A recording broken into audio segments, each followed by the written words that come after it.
سورہ بقرہ کے 16ویں رکوع کا آغاز ہے۔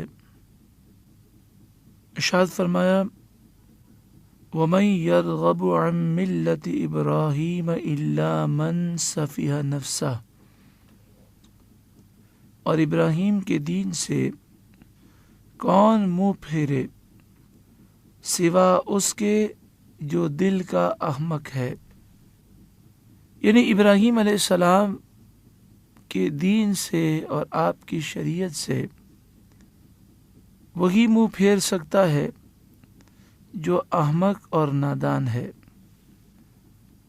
اس آیت کریمہ کا شان نزول یہ ہے کہ حضرت عبداللہ بن سلام رضی اللہ تعالی عنہ، جو یہودیوں کے پہلے بہت بڑے عالم تھے، پھر اسلام لے آئے، تو انہوں نے اپنے 2 بھتیجوں کو اسلام کی دعوت دی۔ ایک کا نام مہاجر اور دوسرے کا نام سلمہ تھا۔ ان دونوں سے کہا کہ تم دونوں کو معلوم ہے کہ اللہ تبارک و تعالی نے توریت میں فرمایا ہے کہ میں اولاد اسماعیل سے ایک نبی مبعوث کرنے والا ہوں جس کا نام احمد ہوگا۔ جو اس نبی پر ایمان لائے گا وہ ہدایت یافتہ ہوگا، اور جو ایمان نہیں لائے گا وہ ملعون ہوگا۔ یہ سن کر سلمہ نے اسلام قبول کر لیا اور مہاجر نے اسلام قبول کرنے سے انکار کر دیا۔ اس موقع پر اللہ تبارک و تعالی نے یہ آیت نازل فرمائی جس میں فرمایا گیا کہ ابراہیم علیہ السلام کے دین اور آپ کی شریعت کو وہی چھوڑ سکتا ہے جو احمق ہو، نادان ہو۔ اس میں یہودیوں، عیسائیوں اور مشرکین عرب کا رد ہے۔ یہودی عیسائی حضرت ابراہیم علیہ السلام کی طرف اپنی نسبت کر کے اور اپنا تعلق ان سے جوڑ کر فخر کیا کرتے تھے، کیونکہ یہ سارے لوگ بنی اسرائیل تھے، یعنی حضرت یعقوب علیہ السلام کی اولاد تھے، اور یعقوب علیہ السلام اسحاق کے بیٹے ہیں اور حضرت اسحاق حضرت ابراہیم کے بیٹے ہیں۔ اسی طرح عرب کے کفار بھی حضرت ابراہیم علیہ السلام کے ذریعے فخر کیا کرتے تھے، کیونکہ یہ حضرت اسماعیل کی اولاد سے ہیں۔ جب صورتحال یہ ہے کہ حضرت ابراہیم علیہ السلام نے نبی اکرم صلی اللہ علیہ وآلہ وسلم کے لیے دعا مانگی کہ آپ آخر زمانے میں مکہ شریف میں مبعوث ہوں، آقا دو جہاں صلی اللہ علیہ وسلم کی آمد، یہ تو حضرت ابراہیم علیہ السلام کی دعا ہے۔ تو جو شخص حضرت ابراہیم علیہ السلام کو مانتا ہو، پھر رسول اللہ صلی اللہ علیہ وآلہ وسلم پر ایمان نہ لائے، تو یقیناً وہ نادان اور احمق ہے۔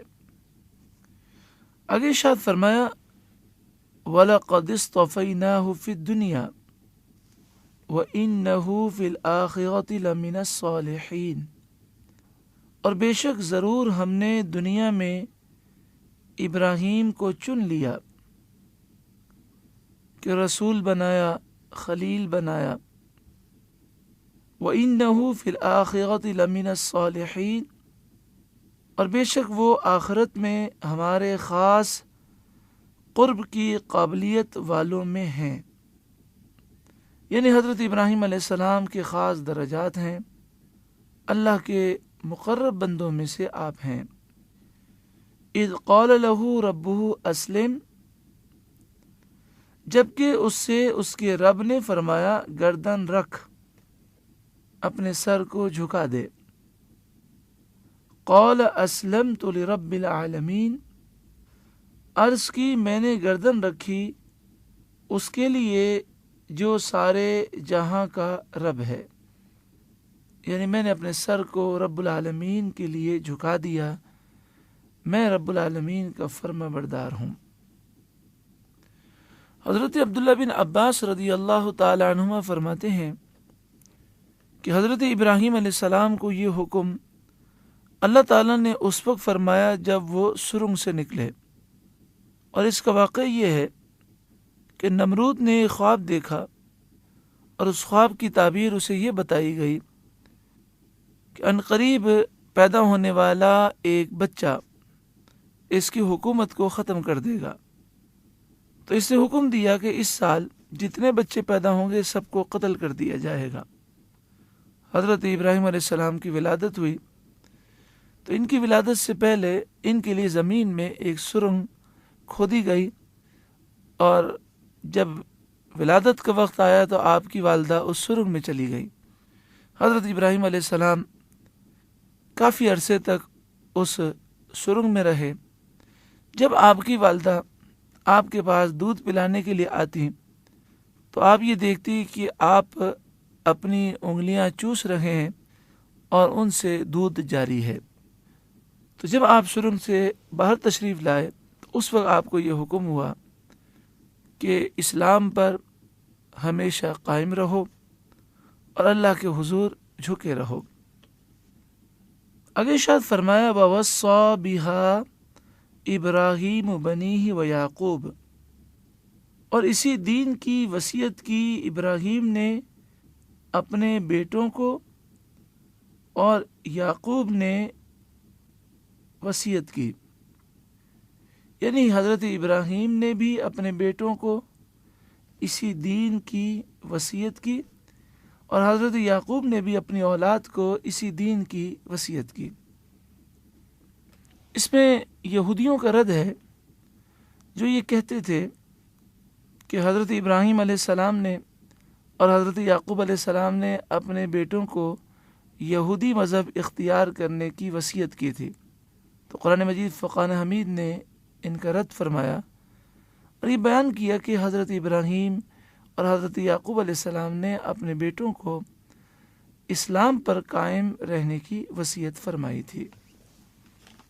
حضرت علامہ قرطبی الجامع لاحکام القرآن دوسری جلد صفحہ نمبر 135 پر لکھتے ہیں حضرت ابراہیم علیہ السلام کے بڑے بیٹے حضرت اسماعیل تھے۔ ان کی والدہ حضرت بی بی ہاجرہ رضی اللہ تعالی عنہا تھیں۔ جب حضرت ابراہیم علیہ السلام کے بیٹے حضرت اسماعیل بہت چھوٹے تھے اور دودھ پینے کی عمر تھی، اس وقت حضرت ابراہیم علیہ السلام ان کو لے کر مکے آ گئے۔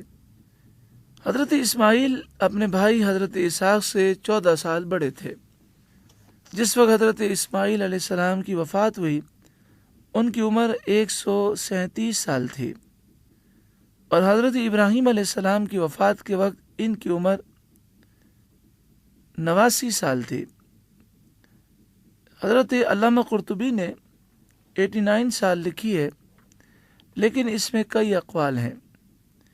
ایک قول یہ بھی ہے کہ حضرت ابراہیم علیہ السلام کی عمر 250 سال تھی جب آپ کا وصال ہوا۔ حضرت اسماعیل ہی ذبیح اللہ ہیں، حضرت اسحاق کی والدہ سارہ ہیں، اور حضرت اسحاق کے بیٹے حضرت یعقوب علیہ السلام ہیں، اور ان کی اولاد بنی اسرائیل کہلاتی ہے۔ حضرت اسحاق کی عمر 180 سال تھی، یہ ارض مقدسہ میں فوت ہوئے اور اپنے والد حضرت ابراہیم خلیل اللہ کے پاس دفن کیے گئے۔ جب حضرت ابراہیم علیہ السلام کی زوجہ حضرت سارہ وفات پا گئیں تو حضرت ابراہیم علیہ السلام نے قنطورہ بنت یقطن کنعانیہ سے نکاح فرمایا اور ان سے 6 بیٹوں کی ولادت ہوئی: مدین، مدائن، نحشان، زمران، نشیق اور شیوخ۔ پھر حضرت ابراہیم علیہ السلام کا وصال ہوا۔ ان کے وصال اور نبی صلی اللہ علیہ وسلم کی پیدائش کے درمیان تقریباً 3000 سال کا عرصہ ہے، لیکن یہودی اس مدت میں 400 سال کم کرتے ہیں، یعنی وہ 3000 سال کا عرصہ نہیں مانتے، 600 سال کا عرصہ مانتے ہیں۔ حضرت یعقوب علیہ السلام کا جب وصال ہوا تو آپ کی عمر 147 سال تھی اور مصر میں آپ کا وصال ہوا۔ آپ نے وصیت کی تھی کہ آپ کو ارض مقدسہ میں لے جایا جائے اور وہاں آپ کے والد حضرت اسحاق کے پاس دفن کیا جائے، تو حضرت یوسف علیہ السلام نے آپ کو ان کے پاس دفن فرمایا۔ حضرت ابراہیم علیہ السلام نے اپنے بیٹوں کو اور حضرت یعقوب علیہ السلام نے اپنے بیٹوں کو جو وصیت فرمائی، قرآن اس وصیت کو بیان فرماتا ہے، یا بنی، اے میرے بیٹوں، ان اللہ اصطفیٰ لکم الدین، بے شک اللہ نے یہ دین تمہارے لیے چن لیا، فلا تموتن الا وانتم مسلمون، تو نہ مرنا مگر مسلمان۔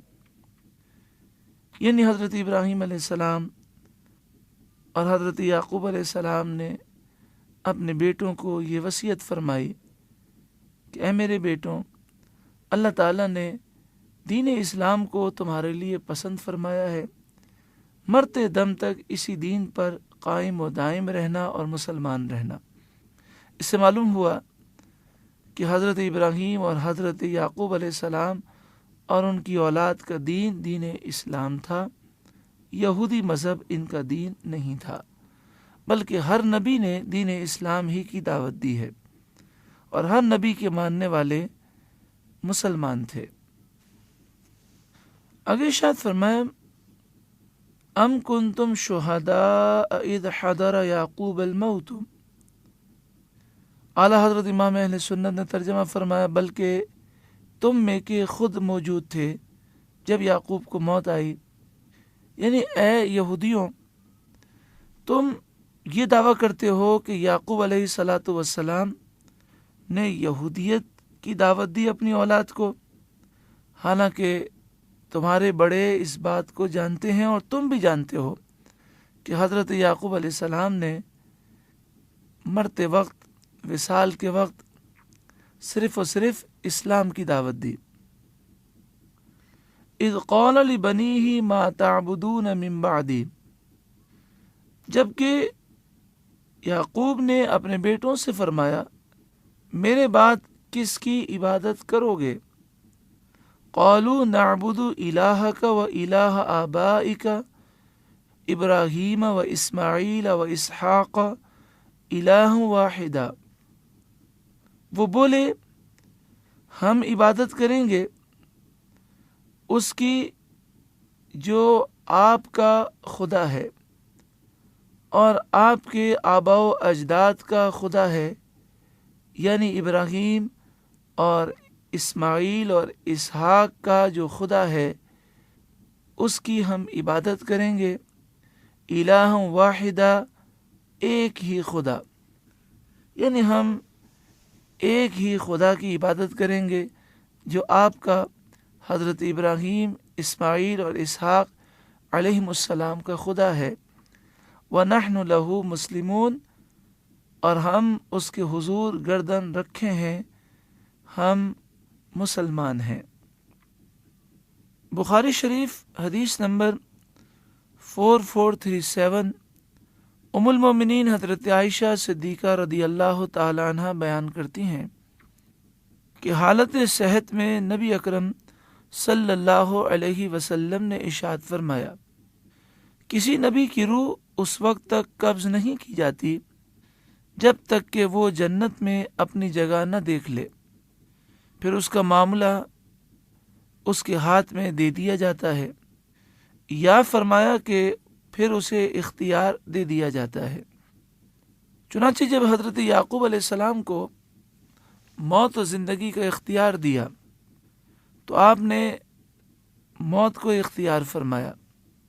یہ تو آپ بات جانتے ہی ہیں کہ انبیاء علیہم الصلاۃ والسلام کو موت آتی ہے، لیکن کل نفس ذائقۃ الموت کے تحت ایک آن کے لیے پھر اللہ تعالیٰ انہیں وہ زندگی عطا فرماتا ہے جو زندگی دنیاوی زندگی سے بھی زیادہ طاقتور ہے اور زیادہ افضل ہے۔ تو چونکہ حضرت یعقوب علیہ السلام مصر والوں کو بتوں کی اور آگ کی پوجا کرتے ہوئے دیکھ چکے تھے، اس لیے انہوں نے عرض کیا کہ مجھے اتنی مہلت دی جائے کہ میں اپنے بیٹوں سے کچھ پوچھ لوں اور انہیں سیدھے راستے کی وصیت کر دوں۔ اللہ تبارک و تعالی نے انہیں مہلت عطا فرمائی اور انہوں نے اپنے بیٹوں اور پوتوں کو جمع کر کے فرمایا کہ میرا آخری وقت آ چکا ہے، لہذا تم مجھے بتاؤ کہ میرے بعد کس کی پوجا کرو گے۔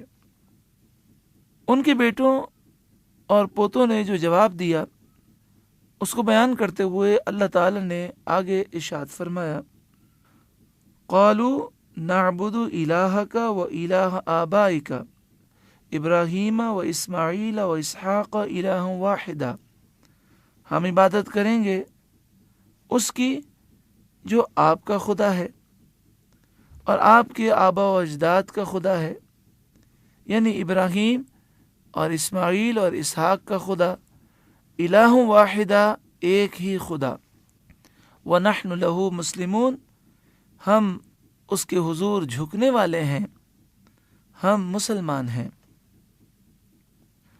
اس مقام پر حضرت اسماعیل علیہ السلام کا نام پہلے ہے اور حضرت اسحاق کا نام بعد میں ذکر کیا گیا ہے۔ اس کی وجہ یہ ہے کہ حضرت اسماعیل علیہ السلام حضرت اسحاق علیہ السلام سے بڑے تھے اور حضرت اسماعیل علیہ السلام نبی اکرم صلی اللہ علیہ وآلہ وسلم کے آب و اجداد میں سے ہیں۔ حضرت اسماعیل علیہ السلام باوجود حضرت یعقوب علیہ السلام کے چچا تھے، اس کے باوجود انہیں آبا و اجداد کی فہرست میں اس لیے داخل کیا کہ اہل عرب اپنی گفتگو میں چچا کو باپ اور خالہ کو ماں کہہ دیتے ہیں۔ مسلم شریف حدیث نمبر 983، پیارے آقا صلی اللہ علیہ وسلم نے فرمایا، آدمی کا چچا باپ کے مرتبے میں ہوتا ہے۔ مصنف ابن ابی شیبہ جلد نمبر 14 صفحہ نمبر 484 پر موجود ہے کہ ایک موقع پر نبی اکرم صلی اللہ علیہ وآلہ وسلم نے اپنے چچا حضرت عباس کو باپ کہا اور اس طرح فرمایا، میرے باپ کو میرے پاس بھیجو۔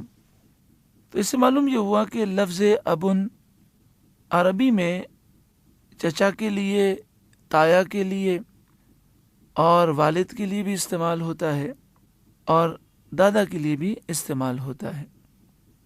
قرآن مجید فرقان حمید نے حضرت ابراہیم علیہ السلام کے چچا آزر کے لیے اب کا لفظ استعمال فرمایا، تو آزر حضرت ابراہیم علیہ السلام کا چچا ہے، والد نہیں ہے۔ آگے ارشاد فرمایا،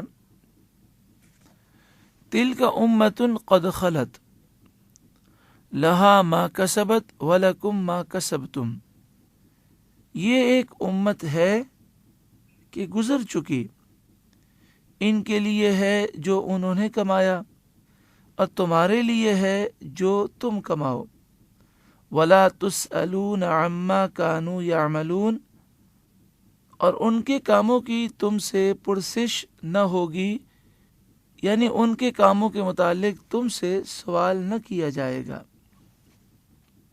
مراد یہ ہے کہ اے یہودیوں، عیسائیوں، تم اپنے آباء و اجداد کا ذکر فخر کے ساتھ کرتے ہو اور ان کے اچھے اعمال کا ذکر کرتے ہو، لیکن تمہیں مرنے کے بعد تو اپنے اعمال کا جواب دینا ہے۔ وہ نیک تھے، ایمان پر تھے، اگر تم نے اسلام قبول نہ کیا اور تم نے نیکی نہ کی تو تمہیں تمہارے اعمال کا جواب دینا ہے، لہٰذا تم ان کے جیسے اعمال اختیار کرو اور جس طرح وہ اسلام پر چلے ہیں تم بھی اسلام پر چلو۔ وقالو، اور اہل کتاب یہودی عیسائی بولے، کونو ہودن او نصارا تہتدو، یہودی یا عیسائی ہو جاؤ، راہ پاؤ گے، ہدایت پالو گے۔ یہودیوں نے کہا کہ یہودی ہو جاؤ، ہدایت یافتہ ہو جاؤ گے۔ عیسائیوں نے کہا عیسائی ہو جاؤ، ہدایت یافتہ ہو جاؤ گے۔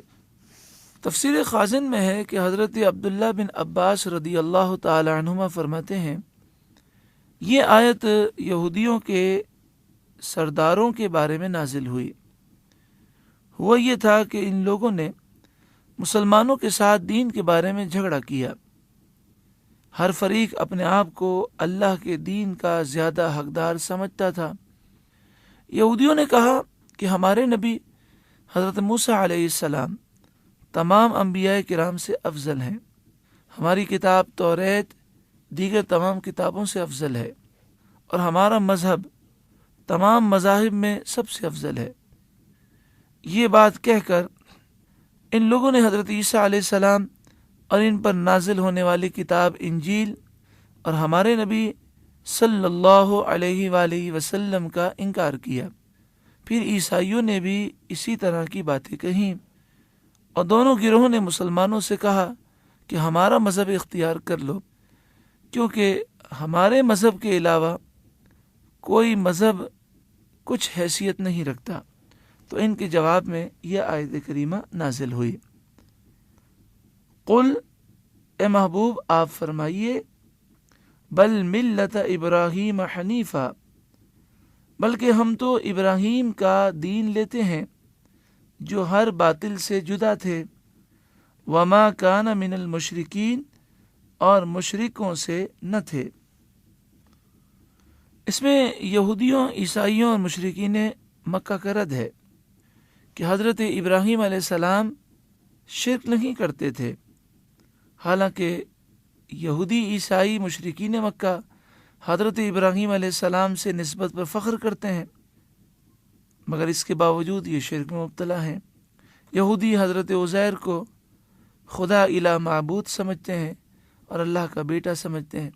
عیسائی حضرت عیسیٰ علیہ السلام کو خدا الہ معبود سمجھتے ہیں، اللہ کا بیٹا سمجھتے ہیں، اور مشرکین مکہ تو کئی بتوں کی پوجا کرتے ہیں۔ تو یہاں پر ان لوگوں کا رد کیا گیا اور فرمایا نہ ہم یہودی مذہب اختیار کرتے ہیں، نہ عیسائی مذہب، بلکہ ہم ملت ابراہیمی کو اختیار کرتے ہیں۔ حضرت ابراہیم علیہ السلام ہر باطل سے جدا تھے اور وہ مشرک نہ تھے، لہٰذا ہم جس دین پر ہیں وہ دین حق دین ہے اور یہی سیدھا راستہ ہے۔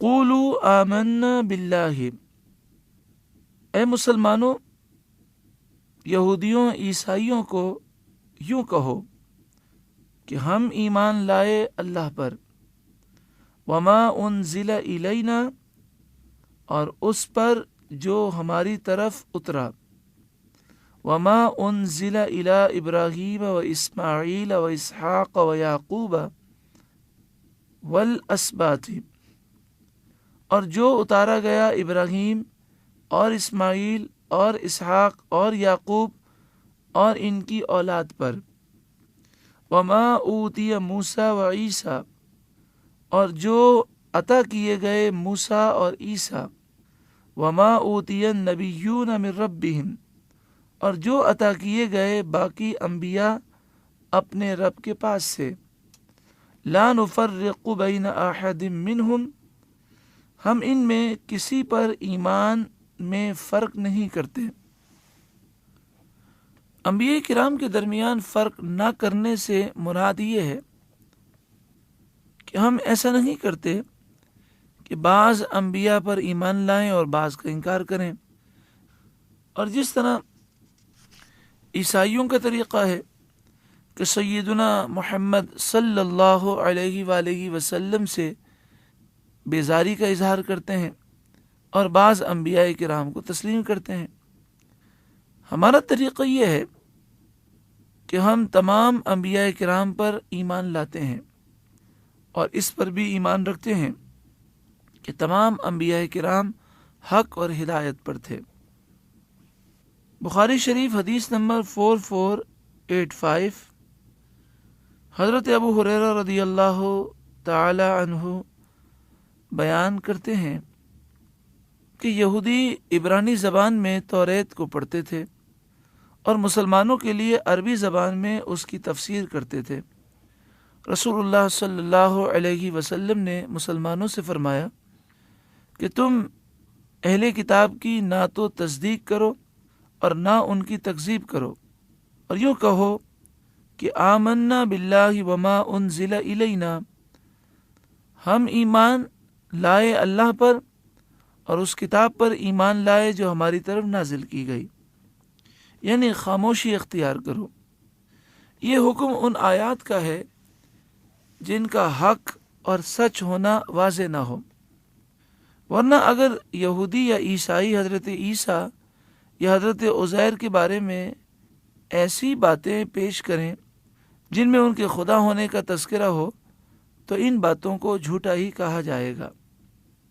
علامہ بدر الدین عینی حنفی عمدۃ القاری 12ویں جلد صفحہ نمبر 429 پر لکھتے ہیں کہ حضرت علامہ خطابی شافعی فرماتے ہیں کہ یہاں سے ایک قاعدہ کلیہ معلوم ہوا کہ جس آدمی پر بھی کوئی معاملہ مشکل ہو جائے اور اسے اس کا حل سجائی نہ دے، اس پر لازم ہے کہ وہ اس معاملے میں توقف کرے، یعنی اس معاملے کے صحیح یا غلط ہونے اور حلال و حرام ہونے کا فیصلہ نہ کرے۔ اس آیت کریمہ میں اس بات کا ذکر ہے کہ ہم ایمان لائے اس پر جو اترا حضرت ابراہیم پر اور اسماعیل پر اور اسحاق پر اور یعقوب پر اور حضرت یعقوب کی اولاد پر۔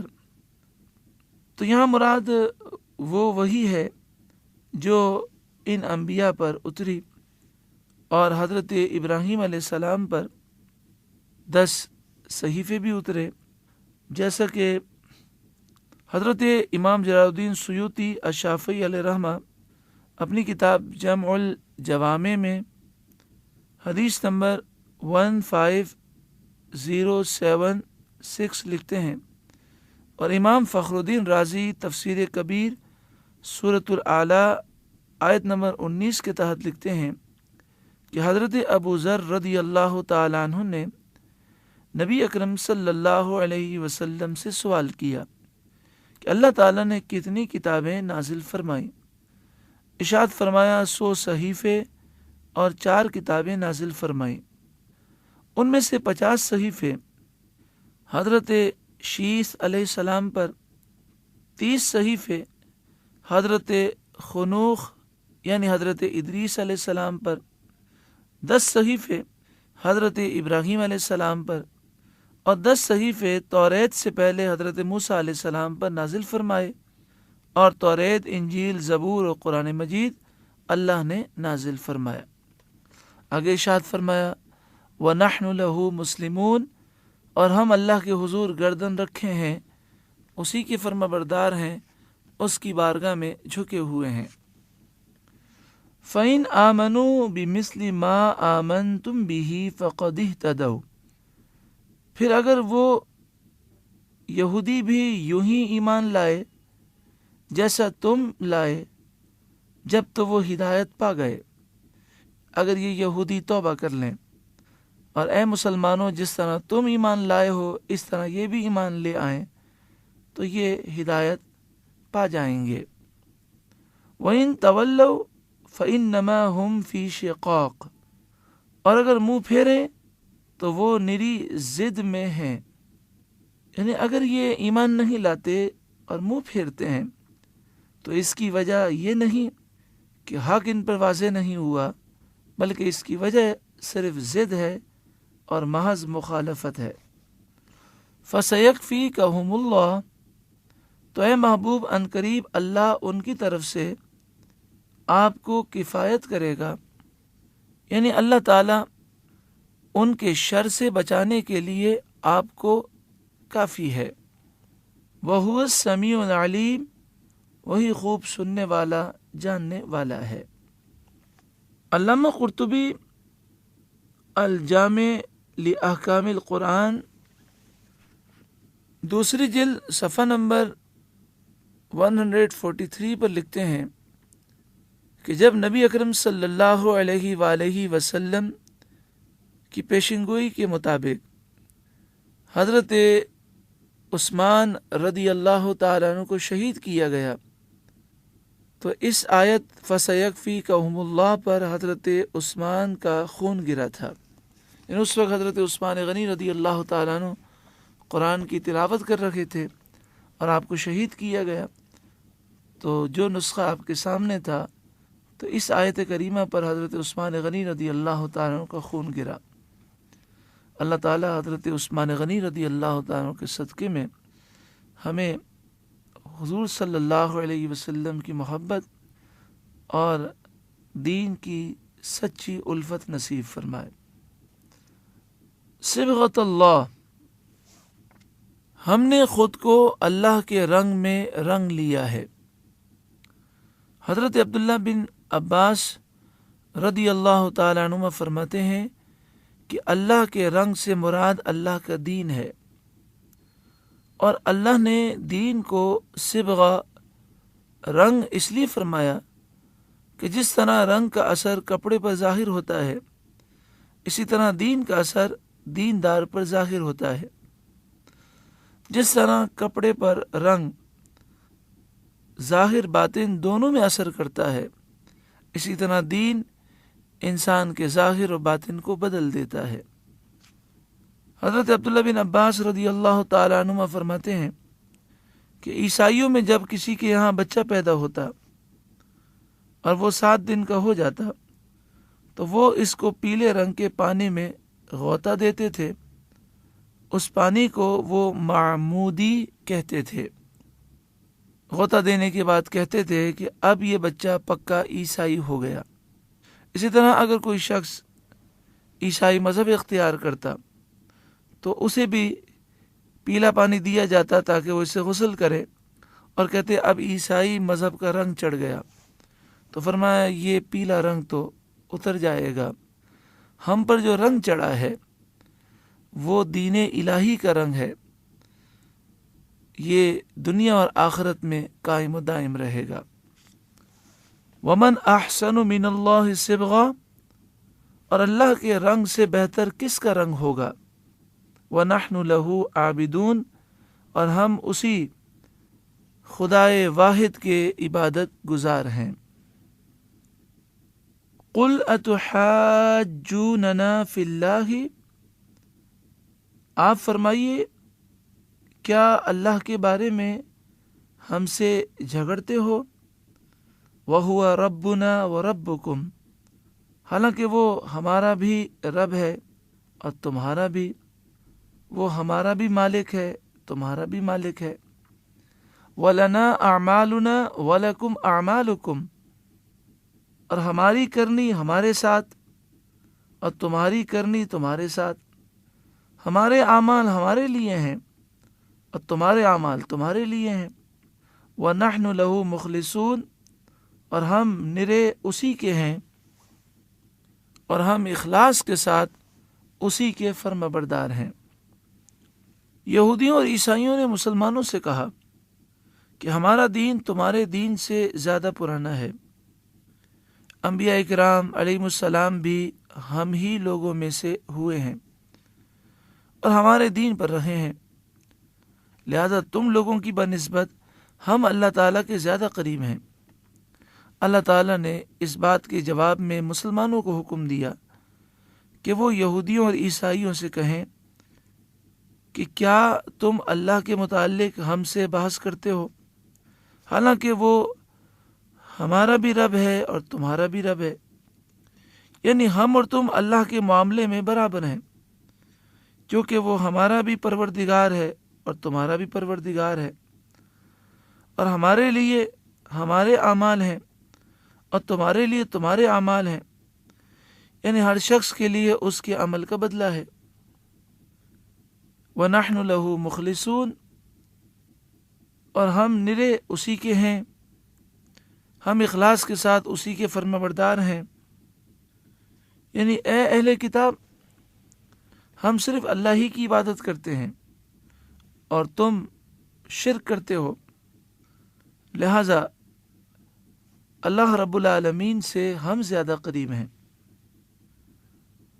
مفسرین بیان کرتے ہیں کہ یہ آیت کریمہ آیت جہاد سے منسوخ ہے۔ یہاں پر اخلاص کا ذکر کیا گیا، تو اخلاص کے متعلق حضرت علامہ ابو الحیان اندلسی البحر المحیط پہلی جلد صفحہ نمبر 658 پر لکھتے ہیں کہ حضرت ابو یعقوب نے کہا، اخلاص یہ ہے کہ بندہ اپنی نیکیوں کو اس طرح چھپائے جس طرح اپنے گناہوں کو چھپاتا ہے۔ حضرت سہل نے فرمایا، اپنے عمل کو حقیر جاننا اخلاص ہے۔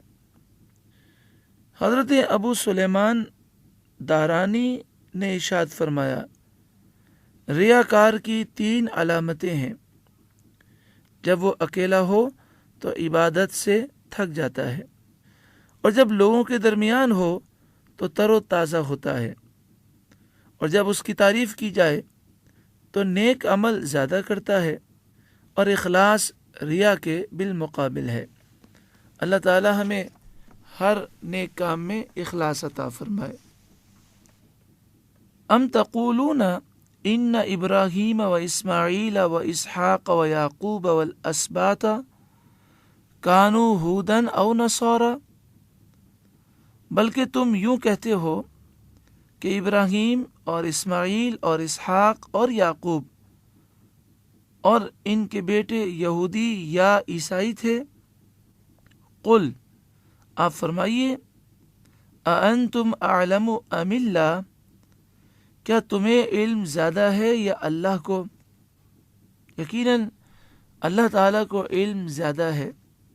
تو جب اللہ تعالیٰ نے یہ فرما دیا کہ ابراہیم، اسماعیل، اسحاق، یعقوب علیہم السلام اور ان کی اولاد مسلمان تھے، اسلام پر تھے، شرک سے دور تھے، یہودیت اور عیسائیت سے ان کا کوئی تعلق نہیں تھا، تو پھر ہر شخص کو چاہیے کہ وہ اللہ کے فرمان کو مانے اور یہودیوں اور عیسائیوں کی باتوں پر توجہ نہ کرے، اور یہودیوں اور عیسائیوں کو بھی چاہیے کہ وہ توبہ کریں اور اللہ کے دین کی طرف رجوع لائیں۔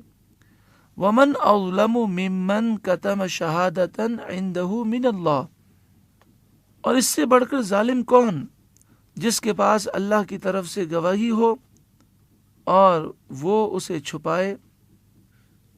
شہادت میں یہاں وہ باتیں مراد ہیں جو اللہ کی جانب سے نازل کردہ کتابوں کے ذریعے یہودیوں اور عیسائیوں کو معلوم ہوئی تھیں، اور وہ یہ تھیں کہ حضرت ابراہیم علیہ السلام اور ان کے بیٹے مسلمان تھے، اور نبی اکرم صلی اللہ علیہ وآلہ وسلم کی صفات وہ جانتے تھے، اور وہ اس بات کو جانتے تھے کہ جس نبی آخر الزماں کی بشارت ہے یہ وہی نبی ہے۔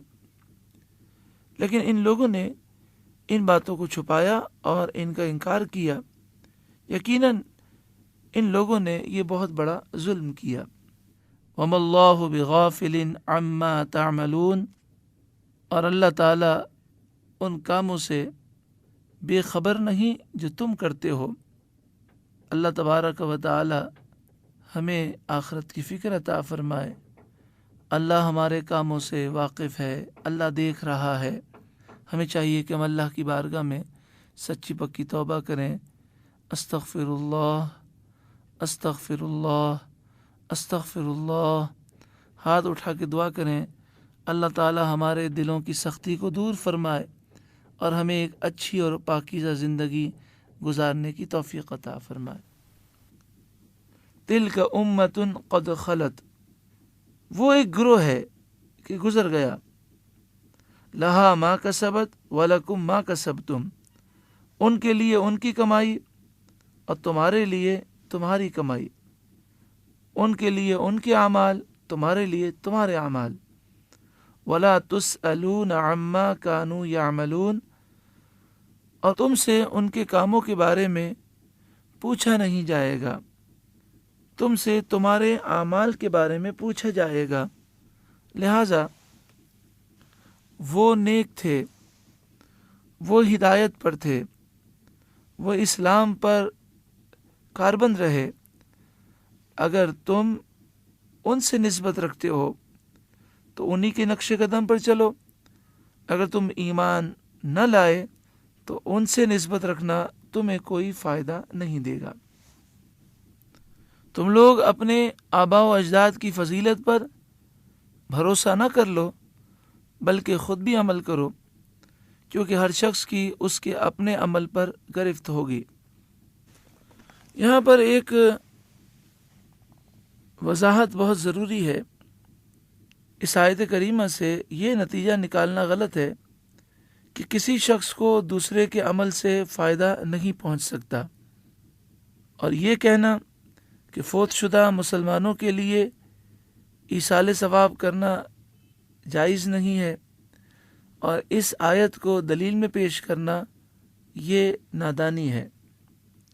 اسی طرح بعض لوگ سورہ نجم کی آیت نمبر 39 کو ایصال ثواب کے انکار کے لیے پیش کرتے ہیں، وَأَن لَّيْسَ لِلْإِنسَانِ إِلَّا مَا سَعَىٰ، انسان کے لیے وہی کچھ ہے جس کی وہ کوشش کرے، اور کہتے ہیں کہ ایصال ثواب میں دوسرے کے عمل سے فائدہ پہنچتا ہے، اور قرآن تو کہتا ہے کہ انسان کے لیے وہی کچھ ہے جس کی وہ کوشش کرے۔ یہ ان کی سوچ غلط ہے۔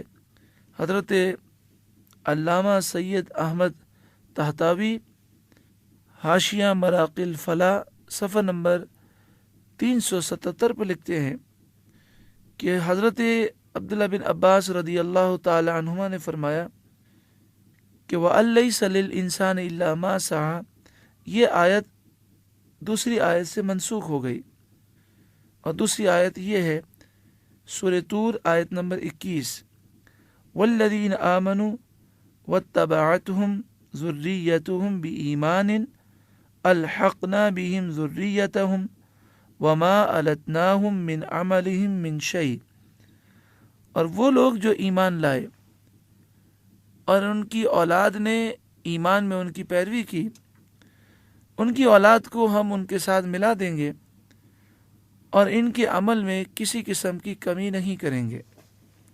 یعنی اس آیت کریمہ میں یہ بیان کیا گیا کہ آبا و اجداد بہت زیادہ نیک تھے، اور ان کی اولاد گناہگار تھی لیکن مومن تھی، اور اللہ تبارک و تعالی نے پھر ان کی اولاد کو جنت عطا فرمائی۔ تو آبا و اجداد کی نیکیوں کی وجہ سے اللہ تبارک و تعالی ان کے درجات بلند فرمائے گا، اور جنت میں ان کی اولاد کو بھی آبا و اجداد کے درجے میں پہنچا دے گا۔ تو اس میں دوسرے کے عمل سے فائدہ پہنچا۔ تو حضرت عبداللہ بن عباس فرماتے ہیں کہ سورہ نجم کی آیت نمبر 39 یہ سورہ طور کی آیت نمبر 21 سے منسوخ ہو گئی۔ لیکن حضرت اکرمہ رضی اللہ تعالی عنہ نے اس کا جواب یہ دیا کہ سورہ نجم کی آیت نمبر 39 وَأَن لَّيْسَ لِلْإِنسَانِ إِلَّا مَا سَعَىٰ، اور انسان کے لیے وہی کچھ ہے جس کی وہ کوشش کرے، اس آیت سے پہلے حضرت ابراہیم اور حضرت موسیٰ علیہ السلام کے صحیفوں کا ذکر ہے، اس لیے یہ حکم ان کی امتوں کے ساتھ خاص ہے۔ رہی امت محمدیہ تو اللہ تبارک و تعالی انہیں اپنی صحیح کا بھی اجر دے گا، اور ان کے لیے جو ایصال ثواب کرے گا اس کا اجر بھی اللہ تعالیٰ عطا فرمائے گا۔ یہ امت محمدیہ کی خاصیت ہے۔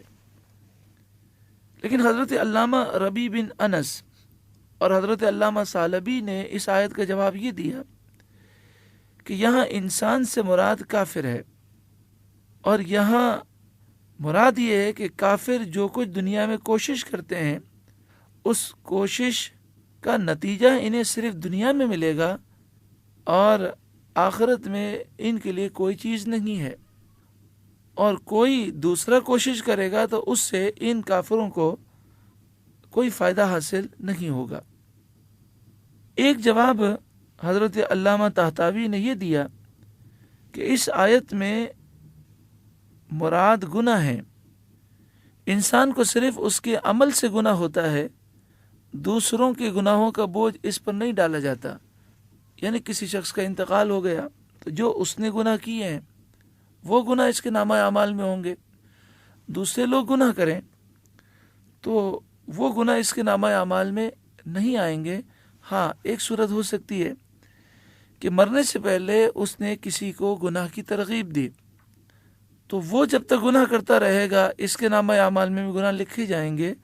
وہ اس وجہ سے کہ اس نے اس گناہ کی صحیح کی تھی اور دوسرے شخص کو اس کی ترغیب دی تھی.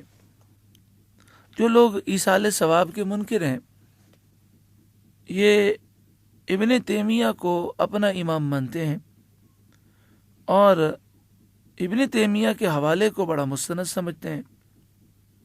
مشہور غیر مقلد نواب صدیق حسن بھوپالی نے فتح البیان جلد نمبر 9 صفحہ نمبر 143 پر یہ بات لکھی کہ ابن تیمیہ نے یہ کہا کہ جس شخص کا یہ عقیدہ ہے کہ انسان کو صرف اس کے عمل سے نفع ہوتا ہے، وہ اجماع کا مخالف ہے. یعنی ابن تیمیہ یہ کہتا ہے کہ جو ایصال ثواب کا منکر ہے وہ اجماع امت کا مخالف ہے.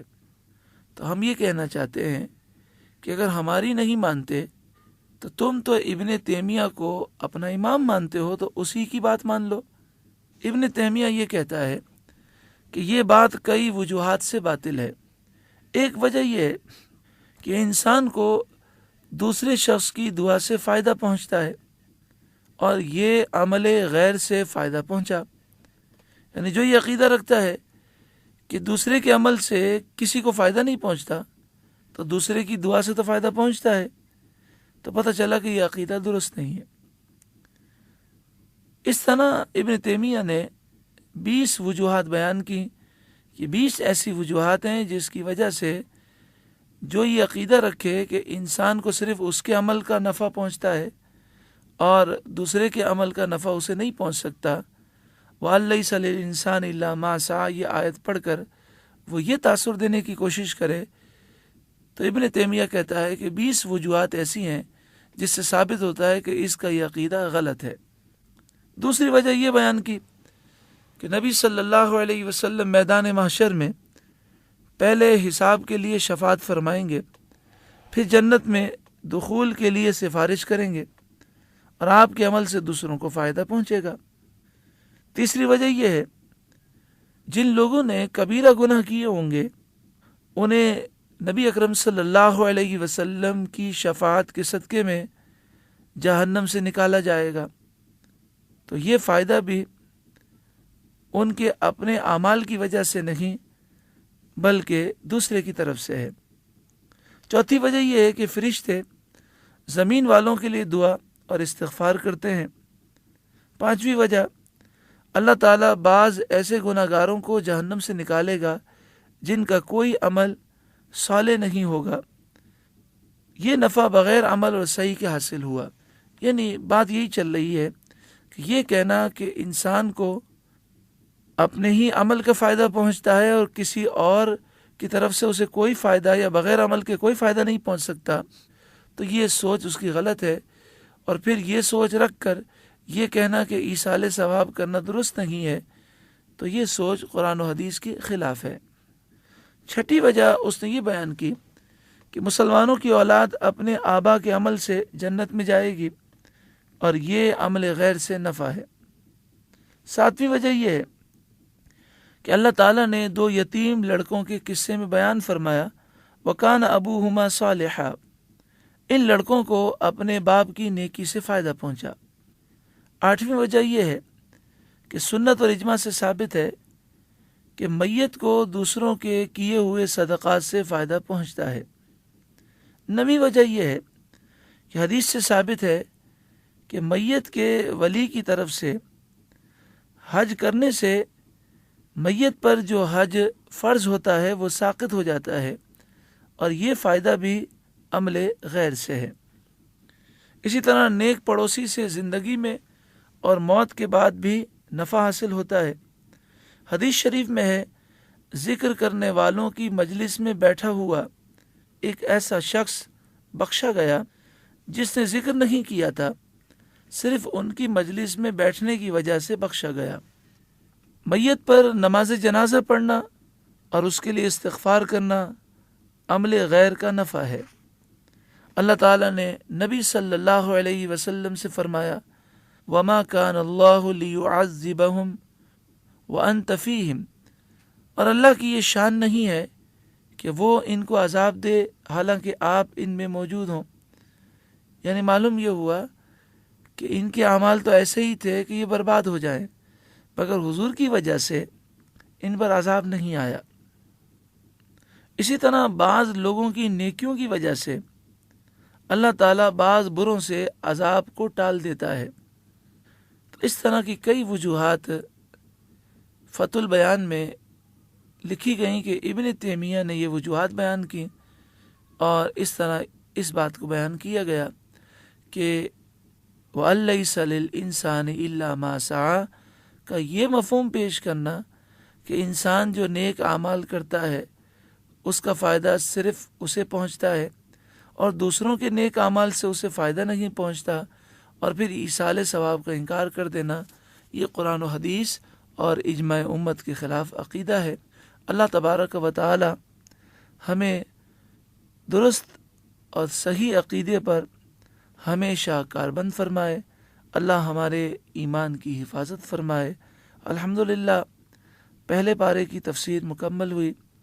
اللہ رب العالمین اس سلسلے کو قبول فرمائے، اور سید الشہداء حضرت حمزہ رضی اللہ تعالی عنہ، ام المومنین حضرت خدیجۃ الکبریٰ رضی اللہ تعالی عنہا، خاتون جنت فاطمۃ الزہرا رضی اللہ تعالی عنہا، امام حسن امام حسین، حضور غوث اعظم اعلی حضرت امام اہل سنت اور خلفائے راشدین اور بزرگان دین کے صدقے میں، اپنے محبوب صلی اللہ علیہ وسلم کے صدقے میں اللہ تعالیٰ اس سلسلے میں مزید برکتیں عطا فرمائے، غلطیوں کوتاہیوں سے محفوظ فرمائے، اور ہمیں قرآن پاک کی تفسیر مکمل کرنے کی توفیق عطا فرمائے۔